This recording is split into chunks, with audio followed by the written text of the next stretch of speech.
mass layoffs and record profits at the same time, manager salaries, scarcity of natural resources, and imminent climate catastrophes, morally questionable advertising, child labor, corporate fraud, financial crisis, and the Occupy Wall Street movement. These are just a few examples you may have heard about under the topic of sustainability, business ethics, or corporate social responsibility. These themes raise questions about justice for current as well as for future generations.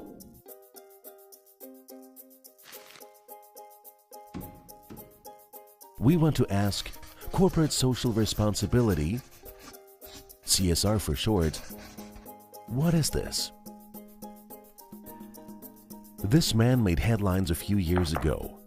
In 2004, Angelo Ugolotti learned from investigators that he was chairman of the board of several companies set up by his employer, the Italian milk concern Parmalat. Angelo, however, had not even heard of those companies. At Parmalat, he was only responsible for the switchboard. You can imagine how the story goes. Corporate fraud at its best, bogus companies, cooking the books, bribery, accounts in the Cayman Islands, the whole works. The task of corporate social responsibility is to prevent these and other morally reprehensible practices which can weaken society, damage companies, and hurt employees. More and more companies have realized the relevance of moral practices in their businesses, even though they have not always sufficiently implemented CSR yet. Concrete preventative measures are often labeled risk management, a term more commonly used for avoiding financial risks and damage to a company's reputation. No one likes bad press, right? Thus, companies define clear rules, so-called compliance or value management systems. For example, you can accept a bottle of wine from the supplier, but you have to pass up a golfing trip to Hawaii. However, risk and compliance management are only one aspect of corporate responsibility correctly understood. Firstly, CSR is not just about preventing bad practices, like corruption and fraud and so on. Secondly, this approach does not question a company's business activities as such. In fact, compliance management could be an efficient control mechanism even in organizations like the mafia. The more challenging question is, how can companies contribute to a good society through good business practices? Oh, that's easy, they say. We'll create a charity foundation or donate a lot of money and thus do good. Wrong. That won't hurt and may even help, but it's not systemic change.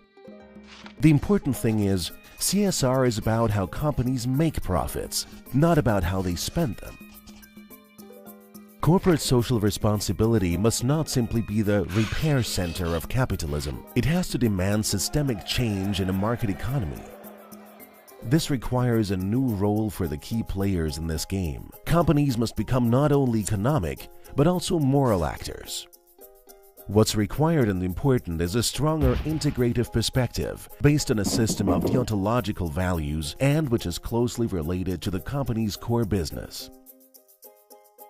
This means social and ecological criteria must be taken into consideration, for example in the treatment of employees, organization of the production process, offered and produced products and services, and responsible business practices of suppliers, the so-called supply chain. By the way, virtuous managers or the honorable merchant alone will not suffice. We need employees of integrity at all levels of the company, but we also need organizational structures and clear rules.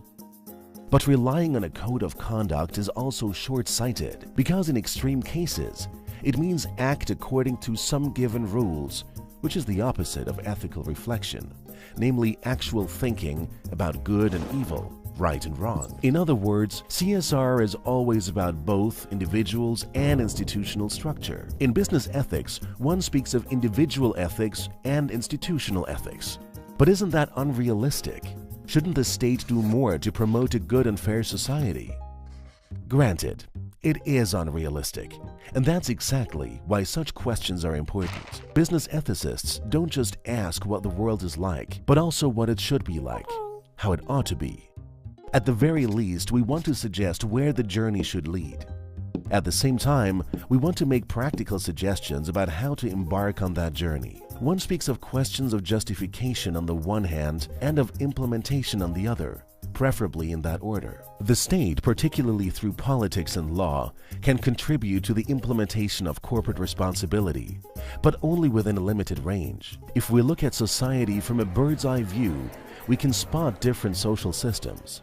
The economic system, the political system, the justice system, for example. One can speak of the functionally differentiated society we live in. About 60 or 70 years ago, some German economist came up with an idea that led to the development of the social market economy as we know it, particularly in Europe. The thought that a market economy should be embedded in a political framework that determines the rules of the game.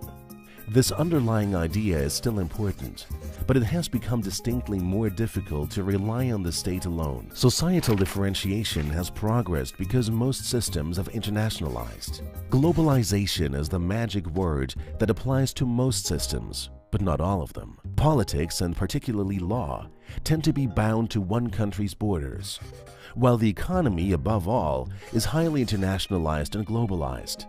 This makes effective regulation difficult. Thus, it is now not only about the classic rules of the game, but also about the moves of the players, the corporations, in a changed and changing world.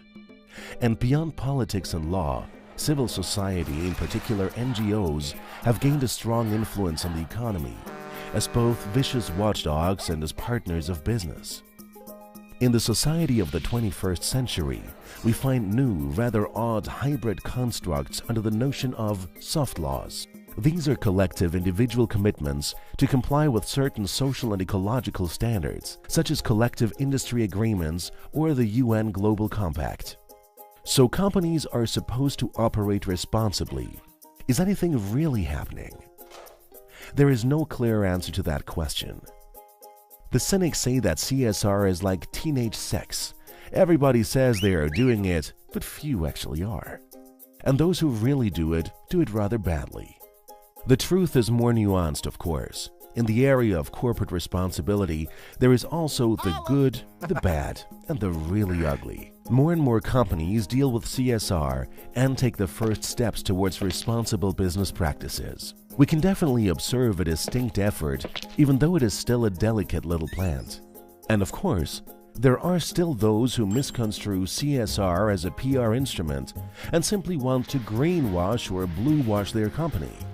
And unfortunately, there are still companies that don't give a damn about questions of corporate responsibility and which even trample on justice. Got all that? Let's sum it up.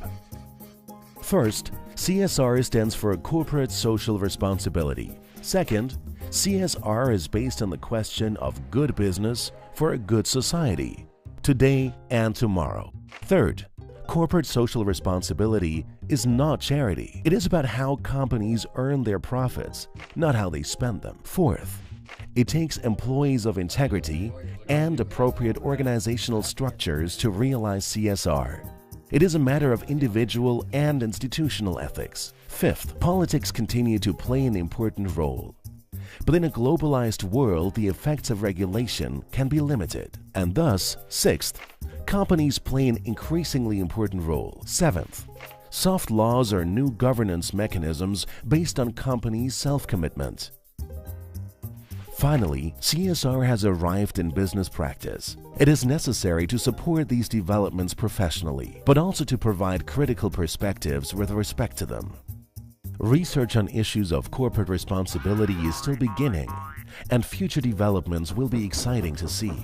It is unclear whether a good and fair society can be created with the help of companies, but it can't be created without them.